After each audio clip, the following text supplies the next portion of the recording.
His Majesty Mswati III of the Kingdom of Eswatini.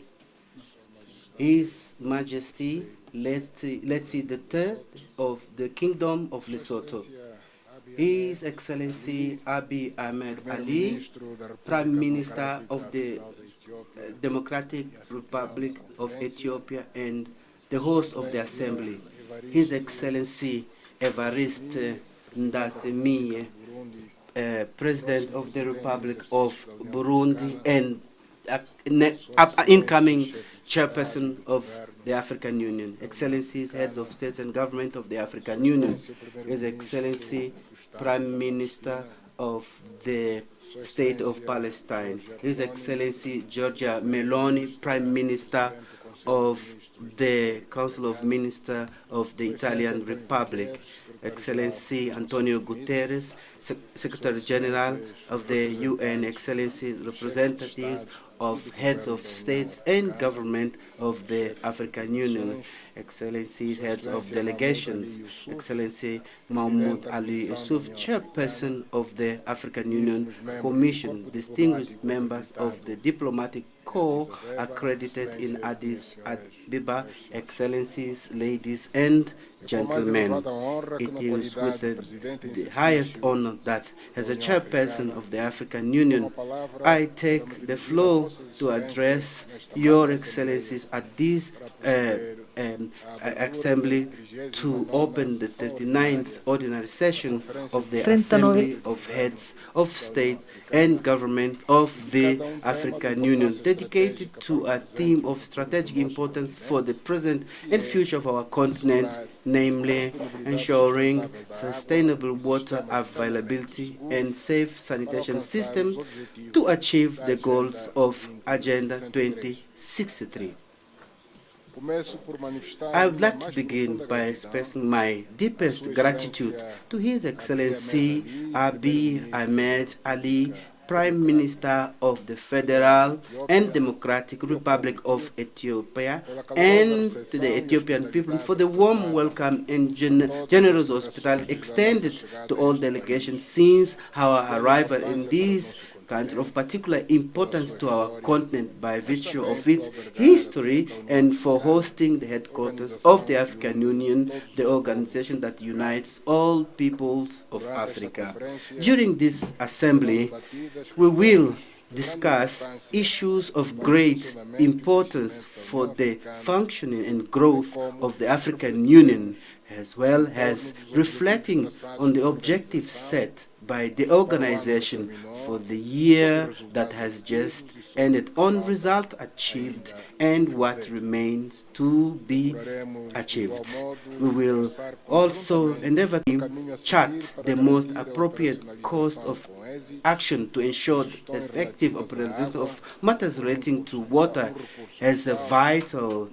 and irreplaceable resource and strategic resource essential to economic development, public health, food security, social stability, and peace in Africa. We will also highlight the need to work hard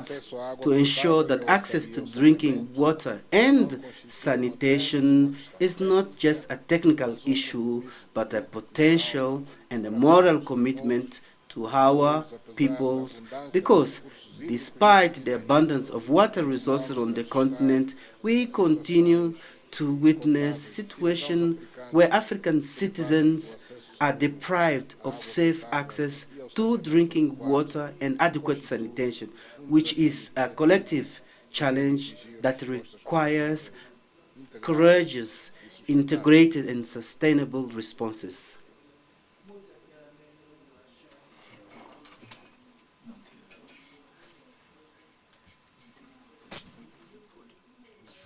The efforts that we have undertaken to build the Africa we want cannot be fully realized without making significant investment that deliver tangible results in the water and sanitation sector. Only in this way we will ensure universal and equitable access to these services and fulfill the aspiration of Agenda 2063, particularly with regard to inclusive development, human capital, climate resilience, and good governance. Excellencies, ladies and gentlemen,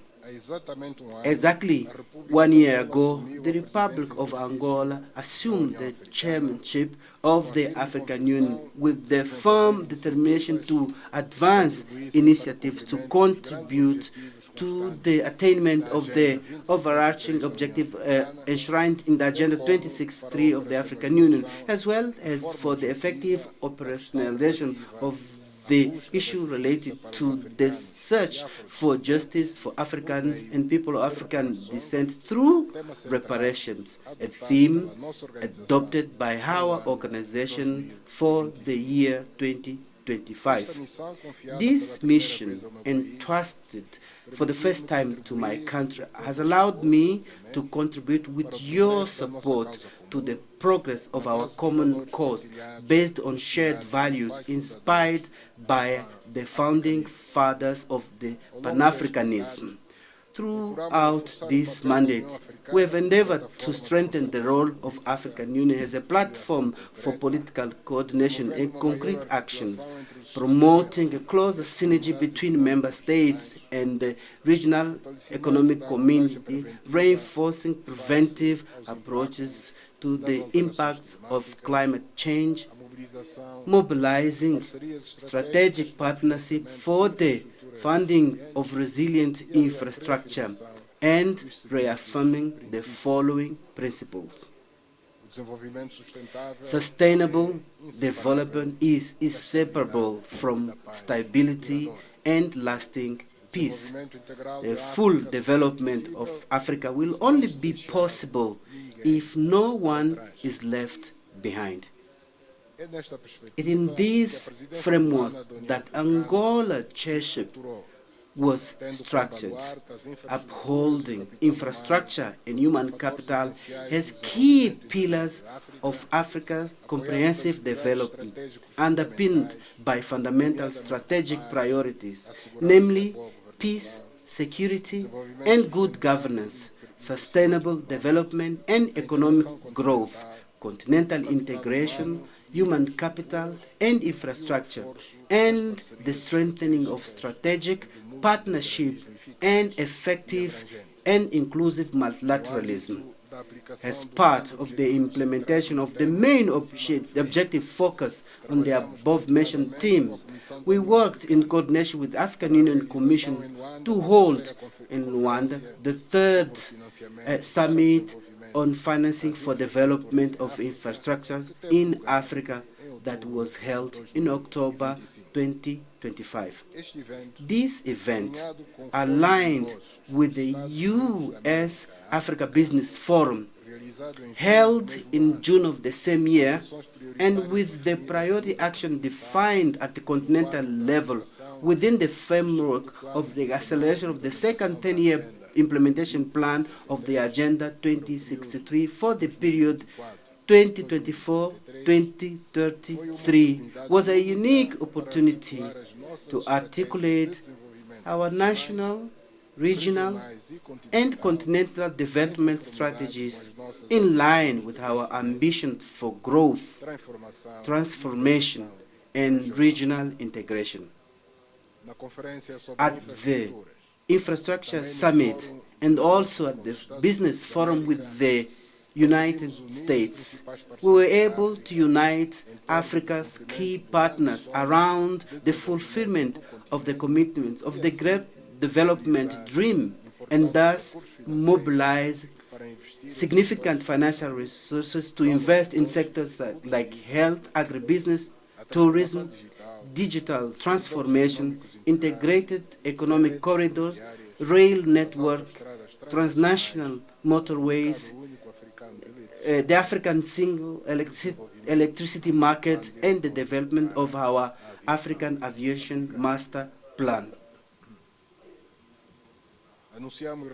We recently announced in Dubai the launch of a major platform entrusted with mobilizing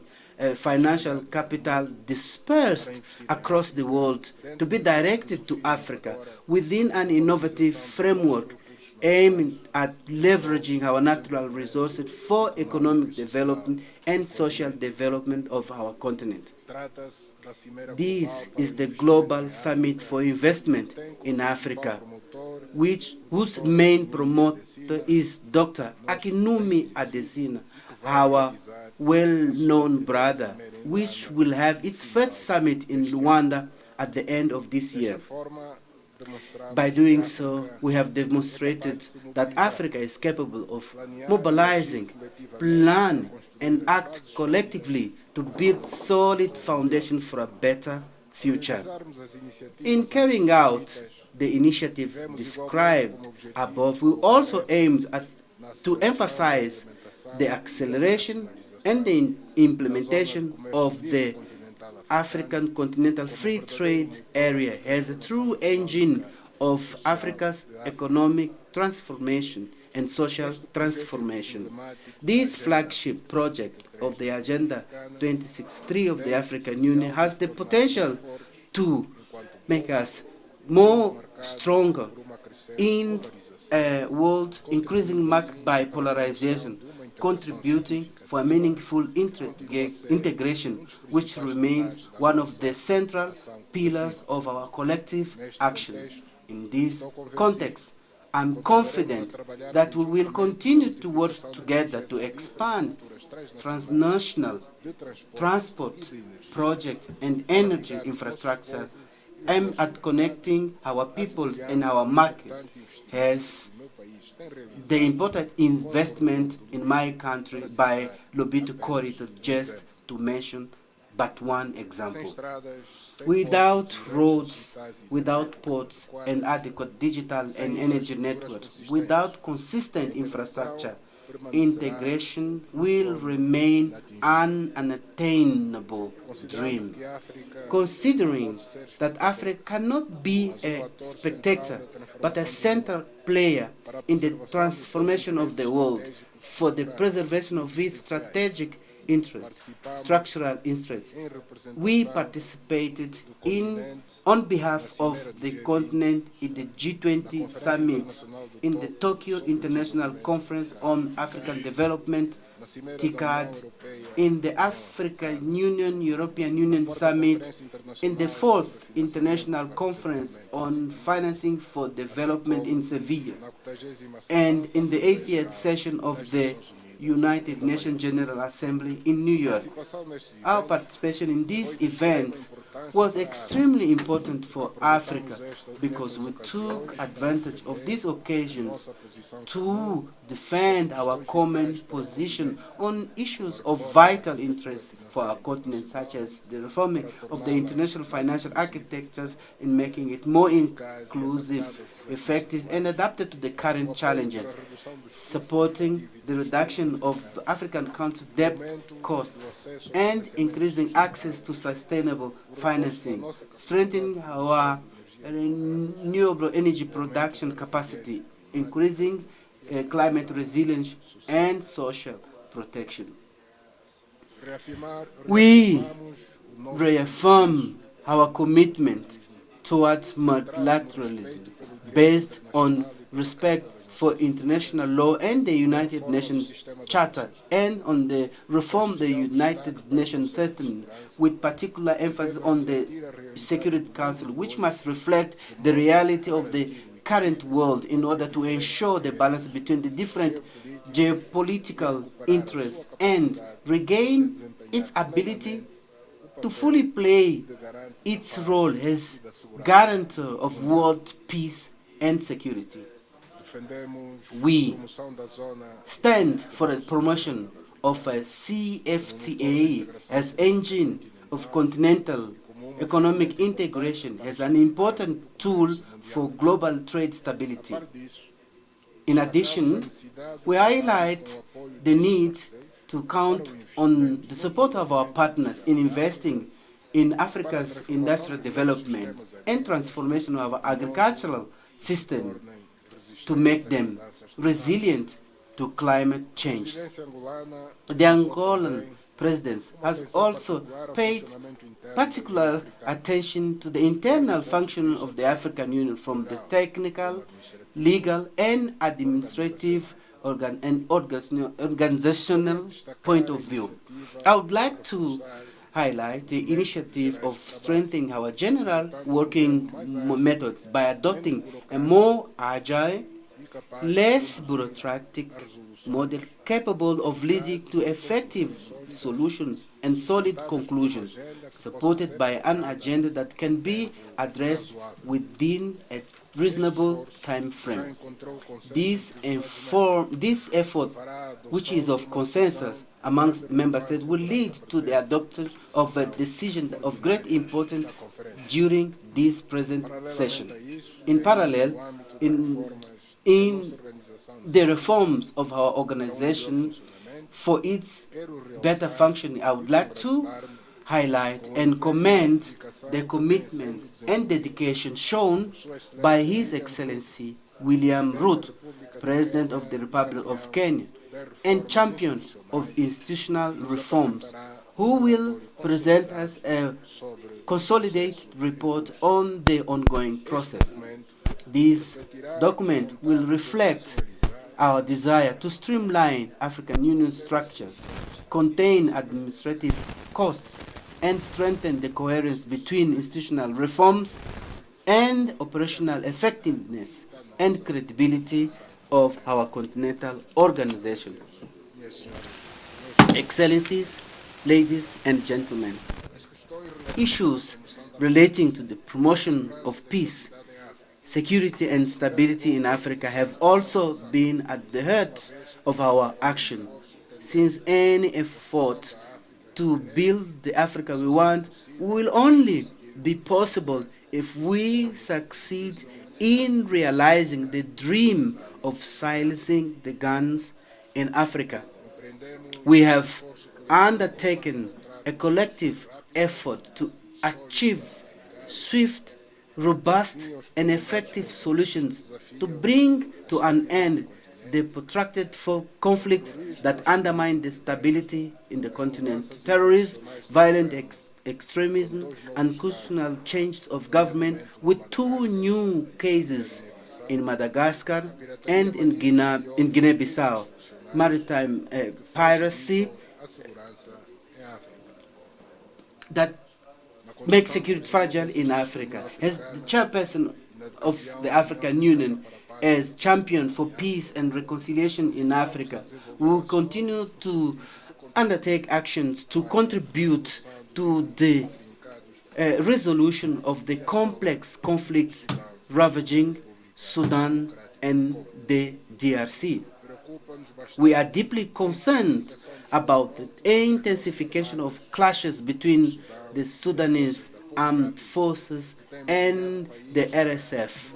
which have plunged the country into an unprecedented humanitarian crisis with thousands of deaths, massive population displacement, and essential infrastructure destroyed. It is important that the world turns its attention to this catastrophe unfolding in Sudan so that it can be resolved rapidly and protect the civilian populations. We must continue to join forces in helping the people of Sudan in finding the path to peace, harmony, and national reconciliation. With regard to the situation in the Democratic Republic of the Congo, notwithstanding the initiatives undertaken by the Republic of the Angola, Republic of Kenya, which followed the negotiation of ceasefire in Doha and peace accord in Washington, D.C., we continue to observe with concern the deterioration of the security and humanitarian situation marked by the recent occupation of new strategic position and the establishment of a parallel administration in the occupied territories occupied by M23. In order not to lose the gains achieved under the process of Washington and Doha, which recognize the need for inter-Congolese dialogue. Angola has developed initiatives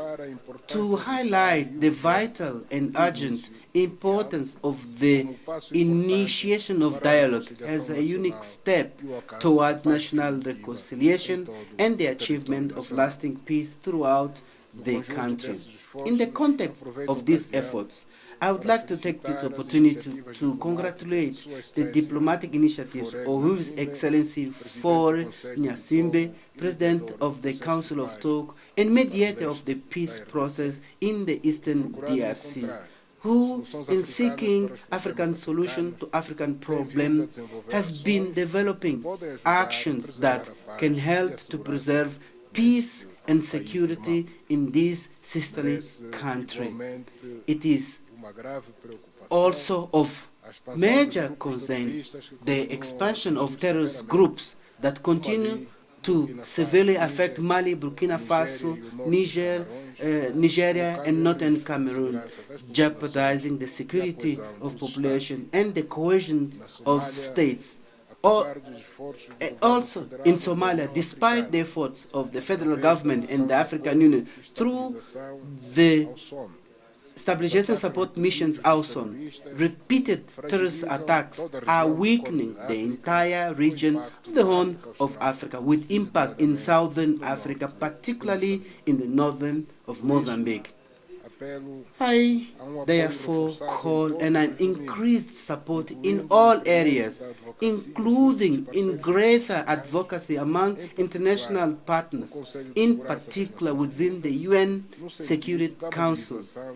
with a view to mobilizing additional resources that are essential for the success of this peace mission.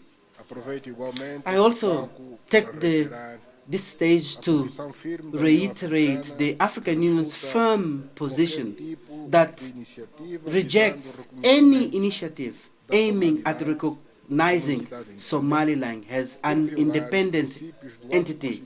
as this is a violation of principles of the Constitutive Act of the African Union and the norm of the inviolability of borders inherited from independence. The preservation of the sovereignty, territorial integrity, and unity and stability of the Federal Republic of Somalia is non-negotiable.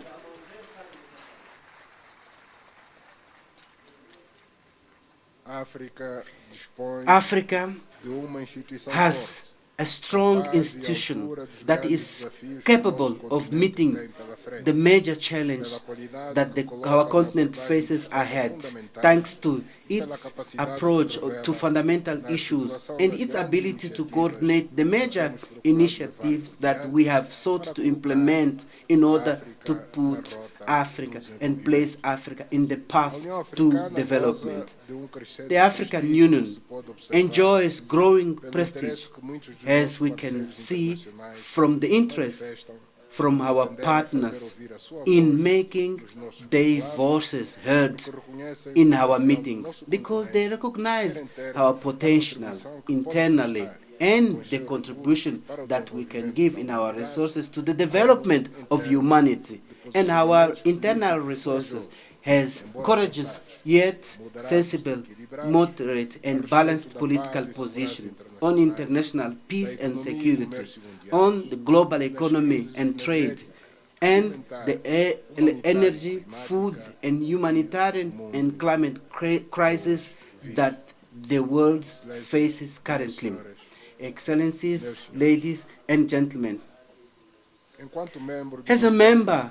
of the Peace and Security Council for the period 2024 to 2026,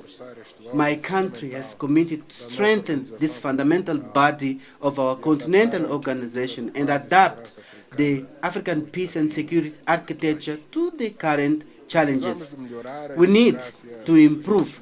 the effectiveness of our conflict prevention mechanism and conflict resolution so that African Union can strengthen its capacity to respond crises that affect directly our member states. On this basis, and in view of the increased security crisis in Africa, we have decided to propose an extraordinary session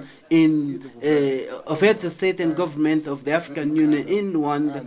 that will be dedicated to analyzing solutions to address and respond to the threats to peace, security, and development on our continent. I am convinced that this initiative could contribute significantly to strengthening the mechanism and means of conflict prevention and management and resolution of conflicts in Africa. We are witnessing to the emergence of new phenomena that should not be legitimated and endorsed by the African Union Peace and Security Council. When we talk on the need to restore constitutional order after power has been seized by unconstitutional means, we are not saying that it will be restored as long as the perpetrators of the coup d'etat hold elections and get themselves elected. This is a way of whitewashing an act that lacks legitimacy, which unfortunately is being seen as normal and therefore acceptable, when indeed it threatens the foundations of our principles of and peace and security of the continent.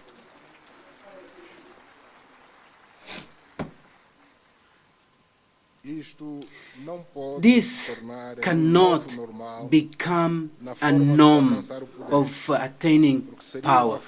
because it will be an indirect way of encouraging coup d'etats, which are then whitewashed and everything is just fine.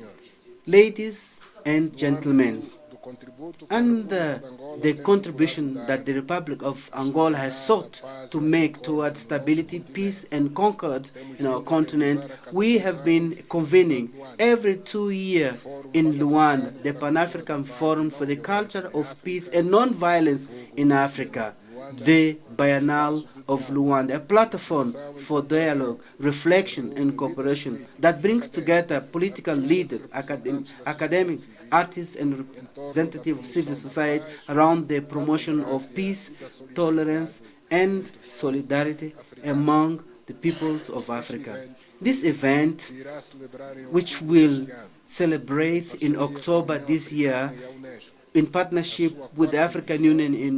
UNESCO, its fourth event will be held under the theme Strengthening Water Governance in Africa as a Tool for Conflict Prevention, Mediation, and Resolution of Conflict, in alignment with the theme of the year 2026 adopted by our organization.